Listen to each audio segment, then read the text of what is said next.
Welcome to Uniquely Spoken Podcast, empowering healthcare, where transparency sparks transformation. Are you ready to dive into conversations that will spark ideas and inspire action? This is a podcast that refuses to accept the status quo. Welcome back to Empowering Healthcare, where transparency sparks transformation. I'm glad you're here. Before we get into today's episode, I want you to do something for me. I want you to think back to your own first week in this field. Doesn't matter if that was 6 months ago or 30 years ago. Think about that first week, the first time you walked onto a unit or into a building, wearing a badge that still smelled like the laminating machine. Do you remember how much you didn't know? Do you remember how many things people assumed you already understood? Hold on to that memory, because today we're going to talk about one of the most expensive, most misunderstood problems in long-term care, skilled nursing, assisted living, and post-acute care. And it's not a staffing shortage problem.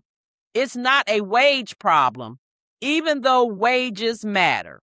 It's not even primarily a hiring problem. It's an orientation problem. And I want to be very specific about what I mean by that, because the word orientation is going to do a lot of work in this episode. And I want us using it the same way by the end. This is episode 24, the orientation illusion. And here's the thesis we're going to spend the next half hour proving to you. Most of your new employees don't fail because they weren't cut out for this work. They fail because of what happened or didn't happen in their first 90 days. And by the time you notice the failure, it looks like it belongs to them. It doesn't. It belongs to the system that received them. Let's start with a story. Her name was Danielle. She's not a real person. She's a composite of dozens of new hires I've talked to, coached, and in some cases, watched walk out the door for good. But every piece of her story is something that has actually happened in a real building to a real person, probably not far from where you're listening right now. Danielle was 24 years old, and she had just finished her CNA, Certified Nursing Assistant, and CMA, Certified Medication Aid certification. She wanted to work in healthcare since she was a teenager, when her grandmother spent the last 2 years of her life in a skilled nursing facility. Danielle remembered the CMA who took care of her grandmother.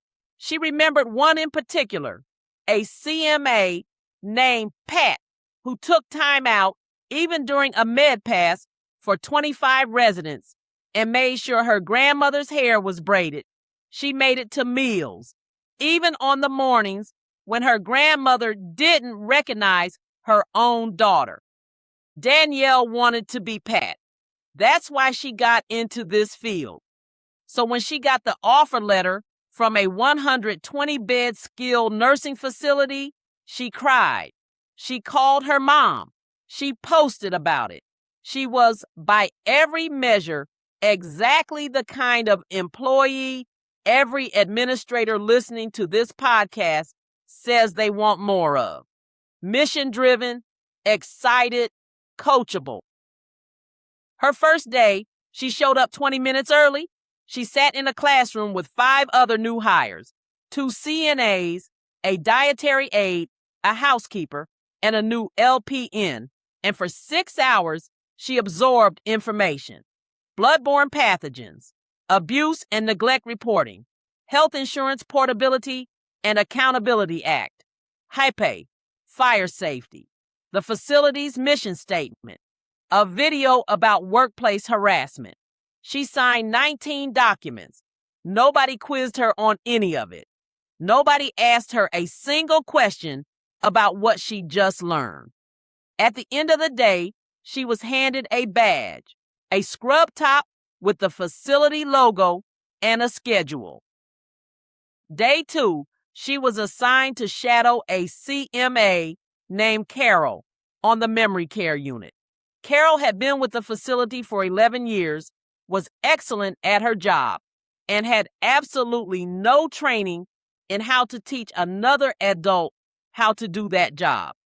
Carol was also short 2 aides on her hallway that day, which meant Carol was moving fast, and Danielle was mostly watching Carol's back as she disappeared into rooms. By day 3, Danielle was assigned to a different preceptor, a man named Ray, because Carol had a scheduled day off. Ray did things differently than Carol. He used a different method for medication pass. He documented differently. When Danielle asked why Ray's method was different from what Carol taught her, Ray said, "Carol does it the hard way. Do it my way. It's faster." Danielle didn't know who to believe, so she started doing a hybrid of both, hoping neither of them would notice. By the end of week 2, Danielle had been assigned to 3 different preceptors for a 3-day training. Each one taught her something slightly different about best practices for medication management. Nobody had checked in with her about how she was doing emotionally. Nobody had asked if she had questions, because in a building running short-staffed, "Do you have questions?"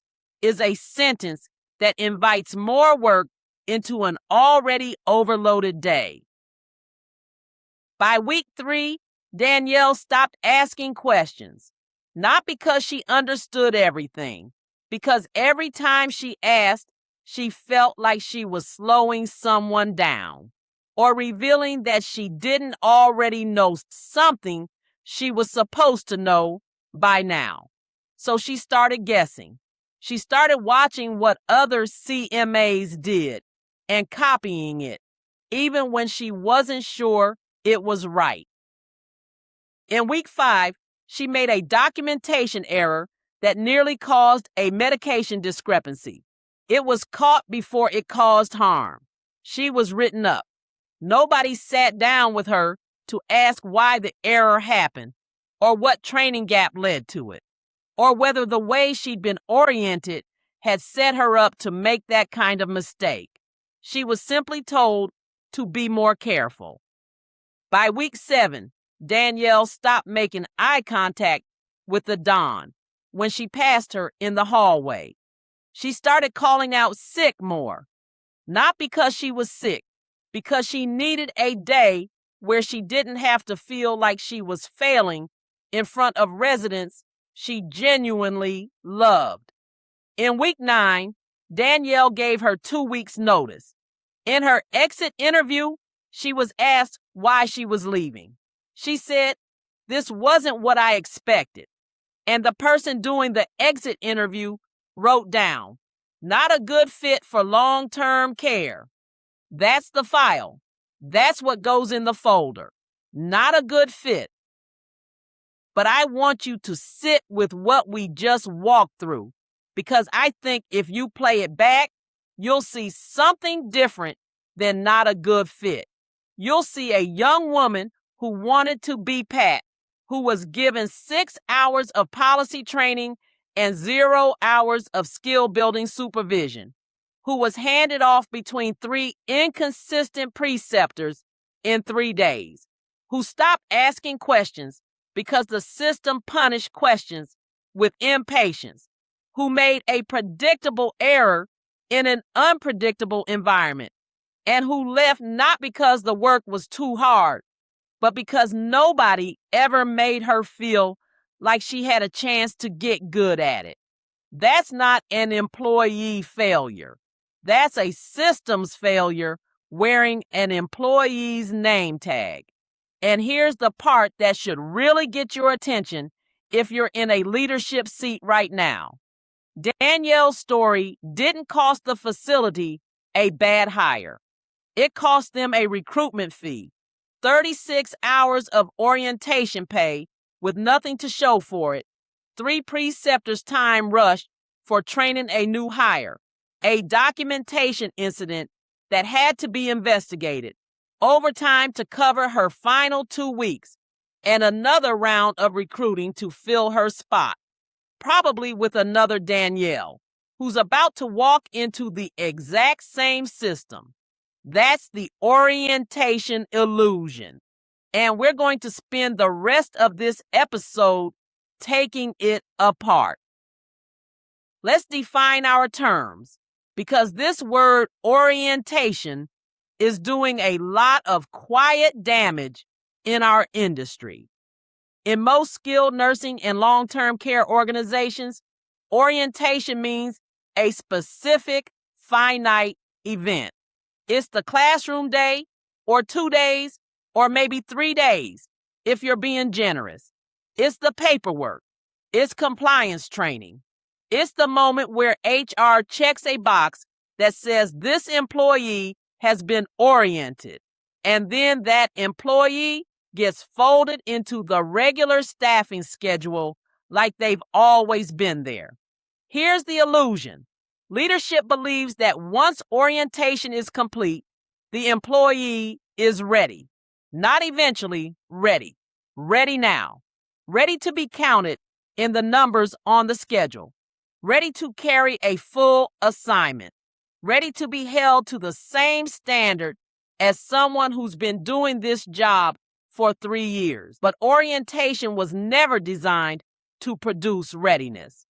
Orientation was designed to produce compliance.